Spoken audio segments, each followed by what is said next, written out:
Meanwhile, you're in front of the Congressional Black Caucus. The room is pretty much all black, and you can't remember a historic rapper, LL Cool J. I mean, this is a part of the problem that they're going to face, Brian, in the next election. They have rallied black women, but the black men are fighting for their families. They don't like the stuff that's being taught in schools today. They don't like the abortion issue, and they don't like the two-tier justice system, and the economy is just a wreck right now. Right. Overall, I want to get to the point in this country where we just talk about Americans. Yeah. You know, but when you look at it, if you want to segment it out for these political experts to find out where to focus and what to focus on, you have a president that seems to be at a pass on all this. This president also looked at Charlemagne the God and said, if you ain't voting for me, you ain't black, which he seemed to have shaken off and walked away from. But the other thing is he's now at 63% approval. According to that Washington Post ABC poll, he's lost 18 points.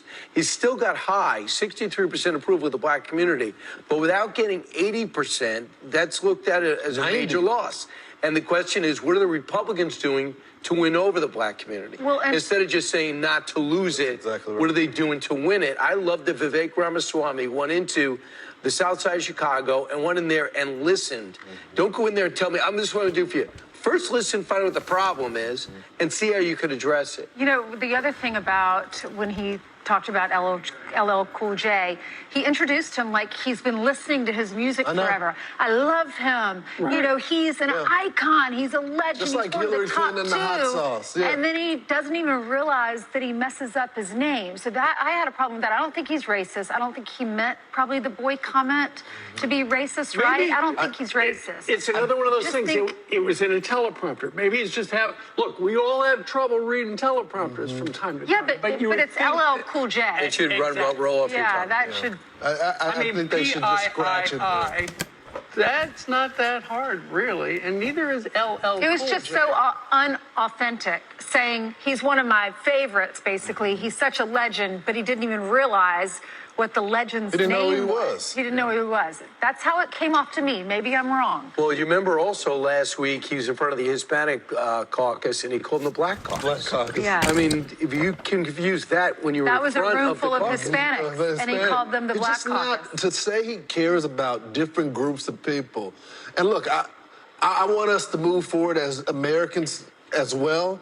But in politics of today, everything is about groups, whether it's farmers, black, Hispanic, elderly. Everybody has their own special interests, and everything is unique to different communities. That's true. And if you're going to be the Democratic Party and champion these group of people, then you should actually know them and not offend them on a day-to-day basis. And in the overarching opinion, this is the problem. People say Barack Obama's numbers were down, George Bush's numbers were down, and they were able to come back similar time. The problem is they were in the prime of their lives. Whether you liked him or not, nobody doubted that Bush could go and outwork you in 50 states, and so could Barack Obama.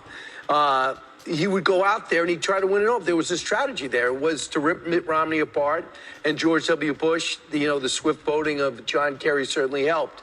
But in this case, it's got to be all surrogates because Joe Biden cannot do it. It's got to be all surrogates. Right. And I don't know if the American people want to see surrogates over the person they're going to vote for. Well, ultimately, though, all of these gaffes, all of the stumbles just add to the perception that he can't hack it, that he is too old, and that the White House is trying to protect him. They're putting things in the teleprompter. Unfortunately, he can't read them. So I'm sorry. Go ahead, Ainsley. Thank you, Lawrence. There's a Harvard CAPS Harris poll. It says Biden loses to Trump, Nikki Haley, and Tim Scott. And then CNN says that Nikki Haley is the only Republican with a decisive lead over Biden. She gets 49%, and Biden gets 43%. In the NBC poll. Yeah, and to your point, Brian, they say it's because not only did she have an excellent performance at the debate, and we're going to see another debate tomorrow night, she's putting in the time. She's going to all the fairs and all the events and really working. Yeah,